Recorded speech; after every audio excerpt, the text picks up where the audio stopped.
my 20 years proudly wearing this awesome uniform. So,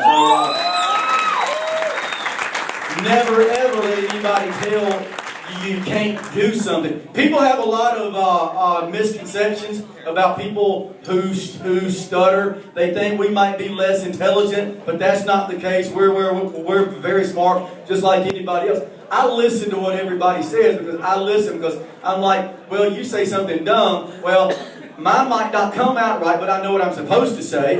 Right down the road the other day with a buddy of mine, I'm over in the passenger seat, and I'm playing words with friends or whatever I'm doing over there. And we stop, and he looks at the car tag in front of me, and he says, "Hey man, do you think they drove all the way up here from Ecuador?" I said, "Do what?" He said, "Look at that car tag. They're from Ecuador." And I leaned forward, and I said, "Dude, that says educator." So you gotta always listen to what people say. People say dumb things.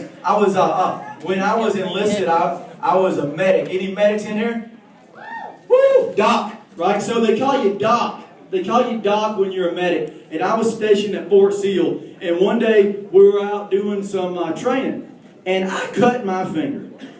And it was bleeding pretty good. And I did what every red-blooded American male does. What does he do? I put it right there. But before it got to my mouth, a hand appeared from nowhere, grabbed my wrist, and said, "Doc, don't do that. You can get AIDS." I'm like, I'm going to war with this guy.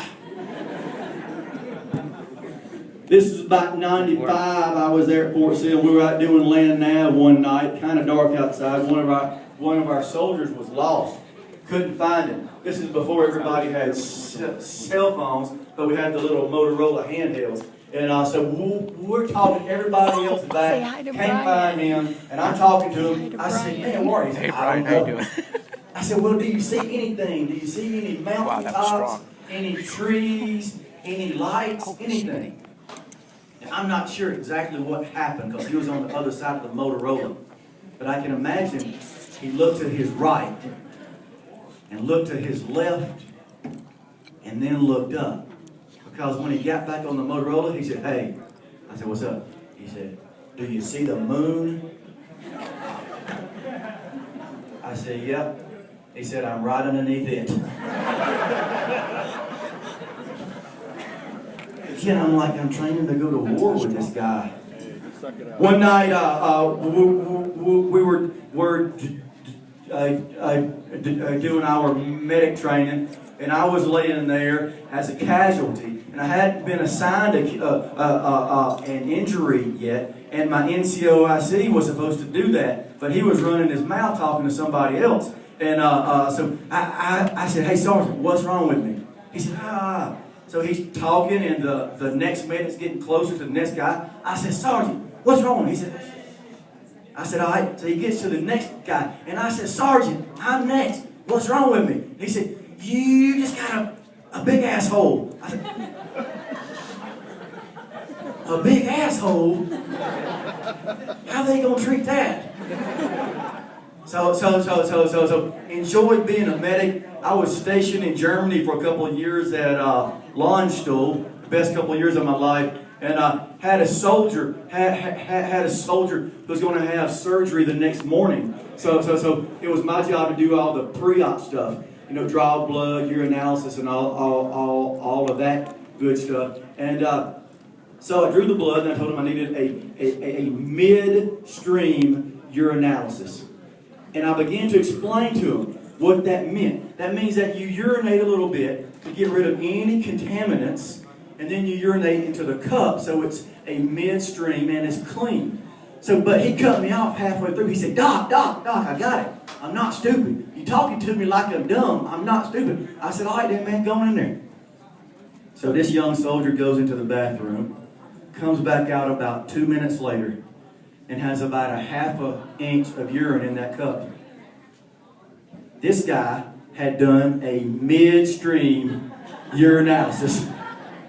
Everything else was all over his boots and pants legs. So always listen to people So, as I said, I've stuttered my whole life. When I was a kid, around Christmas, my mother took me to see Santa Claus in Opelika, Alabama, where I'm from. Took me to see Santa Claus, who had set up shop in a trailer at a local shopping center, in a trailer. And that seemed perfectly normal to me. I thought everybody lived in trailers. Why not Santa? So I opened up the door, and I guess I caught him off guard because he had his beard down smoking a Lucky Strike.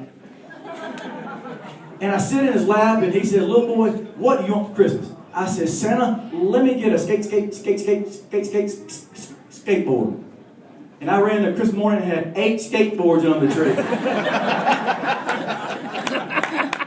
Got your bad things, got your good things. I had a girl, she broke up with me when I was in the 8th grade. She broke up with me. I know she broke up with me because I stuttered. So I decided to get her back and made a prank phone call. Somehow she knew it was me. Don't know if she had caller ID or what. Any football fans in here? Woo! Man, I love football. I always wanted to play football. I was actually the starting quarterback for my junior high school football team, but had some challenges with that, one being delayed game penalties.